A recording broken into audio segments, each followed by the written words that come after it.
I'm gonna tell a bit on this open research analytics project called Opera. Um, I made this presentation together with Karen Hytteballe and Mogens Sandfjord from the Technical University of Denmark.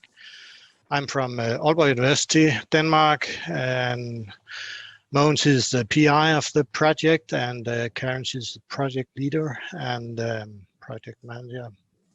It's a project kindly funded by the Ministry of Research and Education in Denmark. We have several Danish universities in the project and some international partners. Well, mainly it's about open data and open tools for analysis. So that's in very short what the Opera project is about.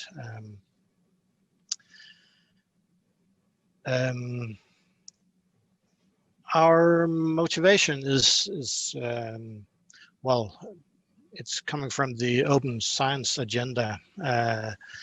There's a demand that research and research results should be accessible to a greater audience than before, and that has created a new way for measuring,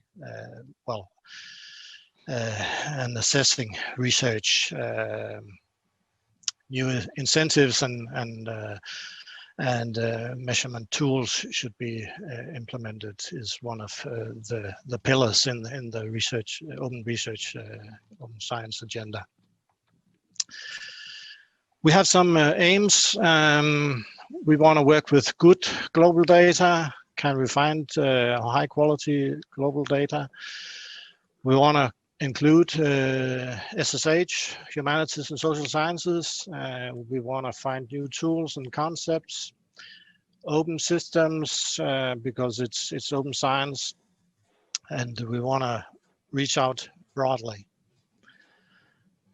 I'm going to tell a bit on the different parts of. We have some work packages in the Opera project. I'm going to say a bit on that, and then in the end I'll discuss open tools versus commercial tools, open source and commercial tools.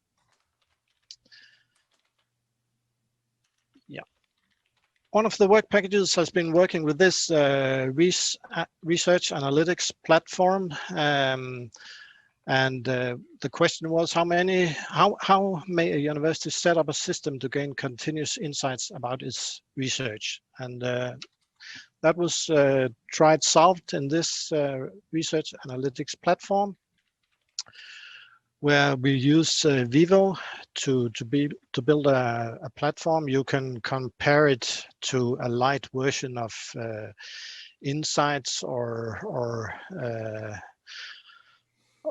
Cyval, only that this is for one institution. So we use data from Dimensions and Cyval, Insights, and others, and then Vivo platform to build the end result. These are some of the examples of how it can look. Well, it looks much like Cyval and Insights, only that this is an open tool and taking data from different sources.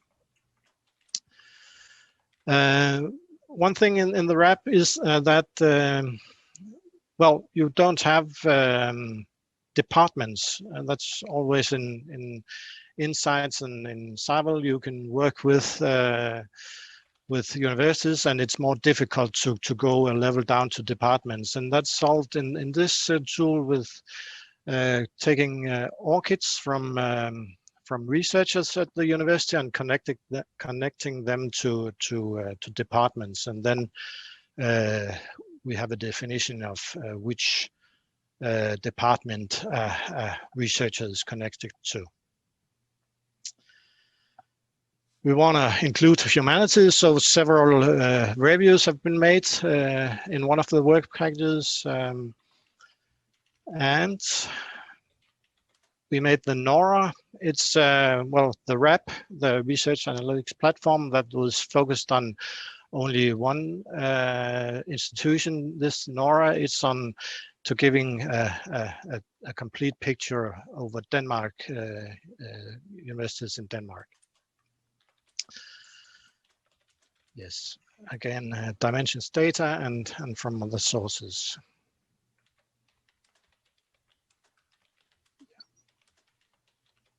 We looked at coverage in dimensions, one of the work packages, and now there's a demo which is going live this week. We also had a work package on open science support, how to find open science initiative or indicators for open science, how to work with indicators in that area, and incentives also. So several reviews are made in this. And then finally, I will a small discussion on pros and cons in open source versus commercial quizzes, where you have Pure as one of the examples. It's a personal opinion of me. Well, the pros are you have a low cost from the start. You can control which new features you want to develop. You decide in what pace and other features are developed. That's some of the pros in open source. Then there are some cons, of course. It's maybe expensive in the long run, difficult to recruit new staff, more work for the administration. You have to work with this system. It's maybe not as smooth as something off shelf. You might have compatibility issues because it's a system you worked out yourself. Then my final thing is some advertisement for our conference in November, which is online. You can go to Dev Opera and sign up if you would like to hear more about this Opera project. Thank you for the time. That's super, Poul. Thank you very much. We've got a few minutes just for one question. Can I just ask about data quality in other systems feeding into this and how you manage that when you're pulling in from different areas? Yes, most of the data came from dimensions, and of course there was a huge job to control data when we go to that level.